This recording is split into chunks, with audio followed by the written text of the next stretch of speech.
আপনি যদি এখানে নতুন হন তাহলে আমাদের চ্যানেলটি সাবস্ক্রাইব করতে এবং লাইক বাটনে ক্লিক করতে ভুলবেন না। আপনার সমর্থন আমাদের আরও আশ্চর্যজনক গল্প শেয়ার করতে সাহায্য করবে। আমি ফিরে যেতে পারতাম, উপেক্ষা করতে পারতাম, ভান করতাম যে আমি কিছু দেখিনি, কিন্তু আমি তা করিনি, কারণ সেই হৃদয়বিদারক মুহূর্তে যখন সত্যটি আমার চোখের সামনে প্রকাশিত হয়েছিল, তখন আমি আমার হাড় থেকে জানতাম যে আমার যত্ন সহকারী নির্মিত জীবনের কোনো কিছুই আর কখনো আগের মতো হবে না। এবং হ্যাঁ, যদি আমরা এখানে বেদনাদায়কভাবে সৎ থাকি তাহলে আমিই দোষী ছিলাম, কারণ কিছু দিক থেকে আমি এটি শুরু করেছিলাম এবং নিঃসন্দেহে আমি এটি বন্ধ করিনি। আমেরিকান অ্যাফেয়ার্সে স্বাগত।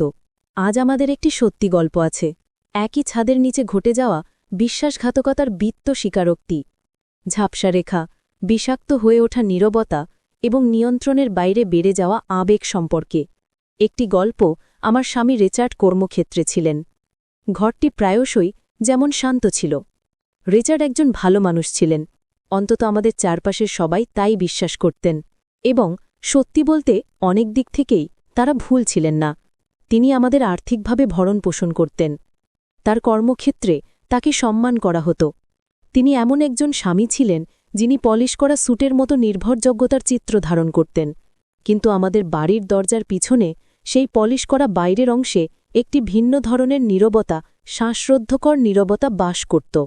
দেখুন, রিচার্ড এবং আমি এমনভাবে বিচ্ছিন্ন হয়ে পড়েছিলাম যা বাইরের জগতের কাছে সবসময় দৃশ্যমান হয় না। এমন দূরত্ব যা চিৎকার বা দরজা বন্ধ করে নিজেকে প্রকাশ করে না, বরং অনুপস্থিতিতে।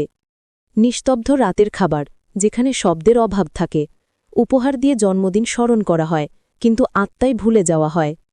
বিছানার বিপরীত প্রান্তে কাটানো দীর্ঘ রাত্রি, আমাদের পিঠ এমনভাবে ঘোরাচ্ছিল যেন সমুদ্র আমাদের কেবল ইঞ্চি ইঞ্চি আলাদা করেছে। আর সেই একাকিত্ব, আমাদের মাঝের সেই অদৃশ্য ফাঁক থেকেই আমার গল্পের শুরু। মঙ্গলবার দুপুরে যখন এটি ঘটেছিল, আমি যখন বসার ঘরে বইয়ের তাক ঝাড়ছিলাম, তখন আমি উপরতলা থেকে একটা হালকা শব্দ শুনতে পেলাম। ভয়ঙ্কর কিছু ছিল না, জাস্ট হৃদময়, অস্পষ্ট, স্থির। প্রথমে আমি এটা নিয়ে খুব একটা ভাবিনি, কিন্তু আওয়াজটা আমার দিকে টেনে নিয়ে যাচ্ছিল, যেমন সোয়েটার থেকে সুতো খুলে যাচ্ছে।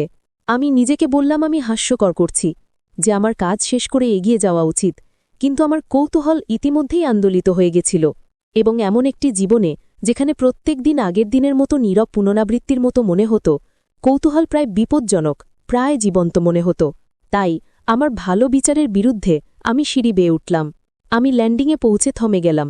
উপরতলার বাতাস ভারী মনে হচ্ছিল, যেন দেয়ালগুলো নিজেরাই তাদের নিঃশ্বাস আটকে রেখেছে।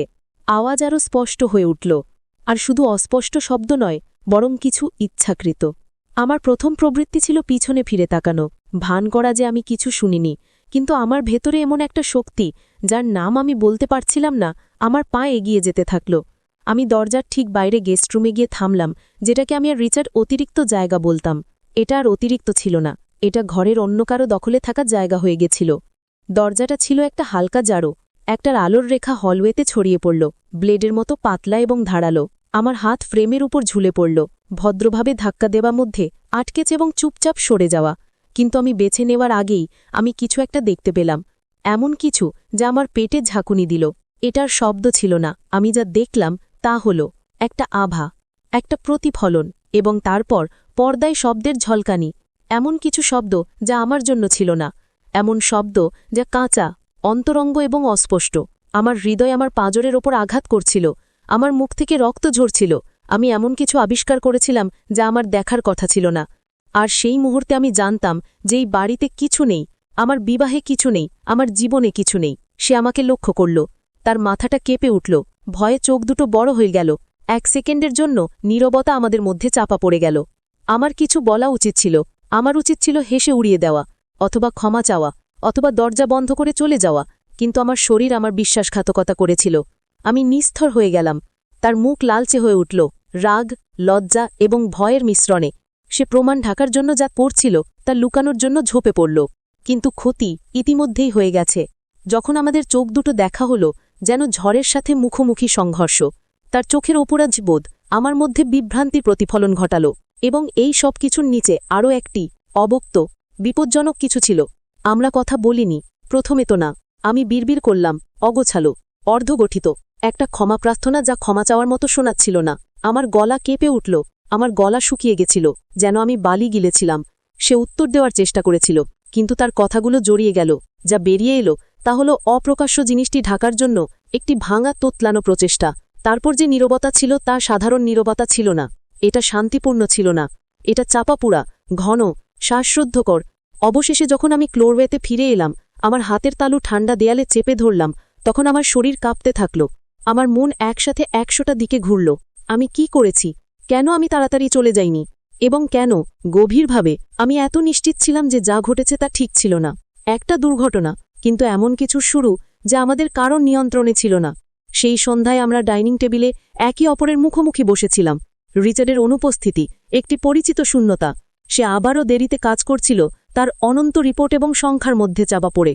আমাদের মধ্যে রূপোর পাত্রের সাথে চীনামাটির পাত্রের ঝনঝন শব্দই একটিমাত্র শব্দ ছিল। প্রত্যেক ঘর্ষণ ঘনিষ্ঠ, প্রত্যেক শব্দ নিস্তব্ধ ডাইনিং রুমে চিৎকারের মতো প্রতিধ্বনিত হয়েছিল।